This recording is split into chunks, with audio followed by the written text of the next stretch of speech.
Tamara Bleszynsky mencari keadilan atas kasus sengketa hotel warisan sang ayah bersabar selama 19 tahun. Kini Tamara Bleszynsky mengambil langkah tegas dengan mencari keadilan atas hotel warisan dari mendiang ayahnya.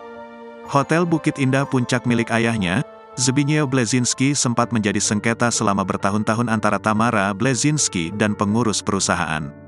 Dikutip dari YouTube Cumi Cumi, Senin, tanggal 20 Desember tahun 2022, Tamara Bleszynsky membeberkan alasannya memilih diam selama 19 tahun. Tamara Bleszynsky mengatakan ia berpegangan pada cinta kasih dan menganggap bahwa setiap orang pasti akan berubah dan mempunyai itikat baik. Kenapa saya selama 19 tahun diam saja? Karena saya berpegangan pada cinta kasih. Saya merasa bahwa orang akan berubah menjadi baik, mempunyai itikat baik, ucap Tamara Bleszynsky. Alih-alih sabarnya berbuah manis, Tamara Bleszynsky justru didatangi seorang pengusaha yang membawakannya sebuah surat hutang. Dalam surat tersebut dikatakan hotel warisan dari ayahnya yang menjadi jaminan. Saya sudah cukup bersabar selama 19 tahun.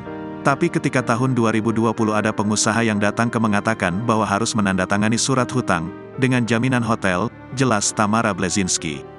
Hal itu dinilai Tamara Bleszynsky sudah sangat keterlaluan dan tidak manusiawi. Menurut saya sudah sangat keterlaluan dan sangat tidak manusiawi, tegas Tamara Bleszynsky.